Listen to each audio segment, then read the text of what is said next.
Confession is empty if it is not specific. God did not say, let there be humanity. He called things specifically. You know the reason why you are not specific? So that if it doesn't come to pass, nobody will insult you. That's the proof you have no faith. Whatever it is you are in now, it was because you either spoke it or you did not. You are also preparing for another future that you have not released words into, and you will complain. Your problem is not federal government of Nigeria. Your problem is your own government. You look at chaos and you call forth light out of darkness. You must learn the culture of calling forth the things that be not. So there. If I have said by this time next week we are buying this, it means between now and then I have not permitted to sorrow about the absence. The fact that you said it and you are still sad in between the timeline means you don't even know what you have said. Why should I be sad about what I've ordered from Jumia and they say it's coming?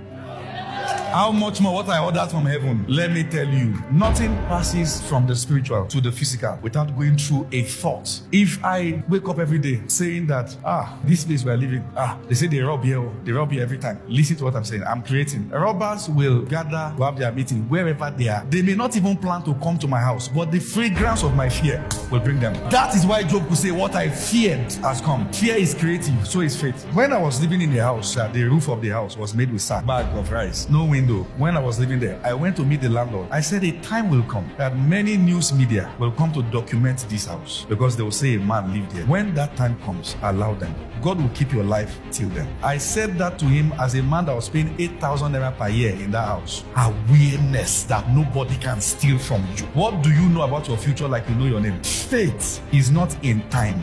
Faith is not God will. Faith is God has. I'm going to produce a movie. This is the script of the movie. This script contains many characters, and you are the main guy in this movie that is being acted. And these are guys trying to kill this main guy. Have you seen those action movies that everybody will be shooting at the main guy, don't touch him? But if the main guy touch, bam, to kill you. It's simple. According to the script, he didn't die. If you find the script written concerning you, you will know that the end was predetermined before the beginning. So when people are saying that, hey, this sickness, hope it won't kill you, according to the script that I found, Jesus said, lo, I come in volume of books as it is written of me. It is called scripture because that's script. I have found what was written about me. I did not die small. My duty is to find my script, study it, and enter the character. The person in that script there did not die young. Even if thousands are dying by left and 10,000, you have been exempted from it. Fortunately or unfortunately, the character can be X. So what do you see? Enter the character. If not, somebody else will enter. Everything is just dry. Everything according to the script. While it is dry everywhere is when I prospered the most. You know, the kind of family you came from. People don't used to have good marriage. According to the script, I married well. All these pastors, now we are praying for them to finish well because, you know, some of them will just fall down. Unto him that is able to keep me from falling and present this according to the script, I finished well. I am the commencement of a finished project. We have this same spirit of faith. We hear, we believe, therefore we speak. When Elijah was being fed by the raven and was placed by a brook, and the time came that the brook dried, God said, go to Zarephath. I have prepared a widow for you. Look at God. How did God prepare a widow? The widow was the woman he met at the gate that was gathering stick to eat her last food and die. And the man of God said, make for me first. Poor widow. Are you seeing this man of God? You are heartless. So you mean you will eat this food? You mean you will eat it and you watch this poor widow die? You are heartless. But God had a plan. But her obedience was needed. So Elijah told her, go and get vessels. The vat of wheat will not run out. The cruse of oil will not go dry. And she went from not enough to too much. Obedience reveals dimensions of God. And many times these obedience are not palatable. Yes, God can tell you to give your last card, and it is God.